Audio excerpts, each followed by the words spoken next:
Hello students.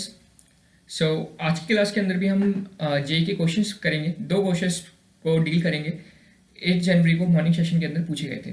ठीक है, तो पहला क्वेश्चन कहता है the number of S O bond, sulphur and oxygen के बीच में बॉन्ड्स बताने आपको इन S2O8 2 माइनस में and SS bond in rhombic sulphur. ठीक है, दो कंपाउंड्स गिवन है आपको। इन दोनों कंपाउंड्स के अंदर फर्स्ट कंपाउंड में आपको बताना है SO बॉन्ड कितने होंगे, S सिंगल बॉन्ड हो, एंड सेकंड में बताना है S सिंगल बॉन्ड S कितना होगा। तो ये एकदम सिंपल सा क्वेश्चन, डायरेक्ट स्ट्रक्चर में बेस्ड, और दोनों के स्ट्रक्चर मैंने आपको क्लास के अंदर पढ़ाए थे।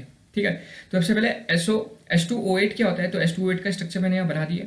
This is your H2O8। इसको क्या बोलते हैं, परऑक्सी डाइसल्फेट आयन बोलते हैं। लिखा है नाम देखो, इस आयन को परऑक्सी डाइसल्फेट आयन बोला जाता है। तो देखो यहाँ पर SO कितने बॉन्ड होंगे, तो देखो एक पहला SO, एक ये सॉरी ये डबल बॉन्ड नहीं है, इसको मिटा देता हूँ मैं। It is not an double bond, वो बस चलो ठीक है। तो अब मैं बताता हूँ कि कौन कौन से इसको हम हाईलाइट कर देते हैं। तो this is your first bond. यहाँ पर देखो डबल बॉन्ड है, पर हमें केवल S single bond O single bond check करना है। तो दिस इज योर एक काउंट करेंगे, एक यहाँ पर हो गया और एक ये हो गया, तो 4 ये हो गए, टोटल 4। एक ये हो गया, एक यहाँ पर हो गया, एक सिंगल बॉन्ड यहाँ हो गया और एक बॉन्ड ये हो गया। तो देखो टोटल कितने हो गए, टोटल आपको 8 दिख ही रहे होंगे। टोटल 4 इस वाले साइड और 4 इस वाले साइड, तो टोटल कितने बॉन्ड हो गए, 8 बॉन्ड्स हो गए। तो SO सिंगल बॉन्ड आपके हैं 8। ठीक है, now let's talk about rhombic sulphur. Rhombic sulphur क्या होता है, क्राउन शेप स्ट्रक्चर होता है।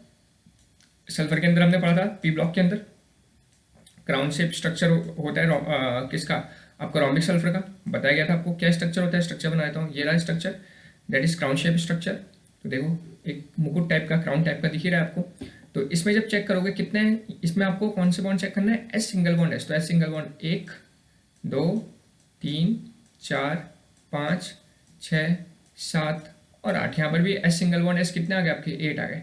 तो दोनों ही कंपाउंड में, पहले कंपाउंड में S सिंगल बॉन्ड O 8 है और सेकंड कंपाउंड में S सिंगल बॉन्ड S आपके 8 हो गए। तो 8 वाला ऑप्शन कौन सा है, फर्स्ट। तो ये आपका ऑप्शन हो जाएगा। ठीक है, एकदम डायरेक्ट। इसको हम रोम्बिक सल्फर बोलते हैं, इसको हम रोम्बिक सल्फर बोलते हैं। तो दोनों केस में हमारे पास 8 बॉन्ड्स आ जाएंगे। Okay, now coming to the second question.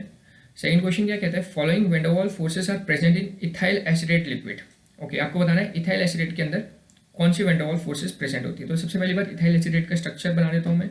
This is the structure of ethyl acetate. ठीक है, इथाइल एसिडेट का स्ट्रक्चर है। तो देखो इथाइल एसिडेट आपको दिख रहा है, ऑक्सीजन इलेक्ट्रोनेगेटिव एलिमेंट्स होता है। ऑक्सीजन इलेक्ट्रोनेगेटिव होने के कारण it is the polar bond.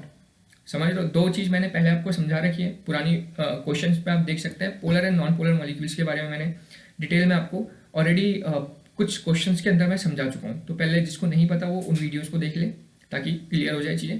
तो ये क्या आपका पोलर मॉलिक्यूल है। पोलर मॉलिक्यूल होने के कारण इसका dipole movement will not equals to 0।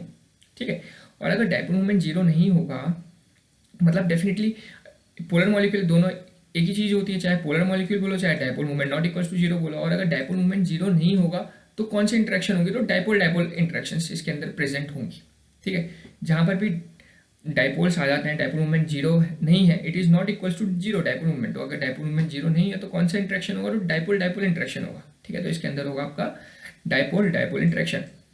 और डायपोल डायपोल इंटरेक्शन के साथ ही हम जानते हैं London forces are also part. ये सारे के सारे क्या है, डायपोल डायपोल फोर्सेस भी एक लंदन फोर्सेस ही है।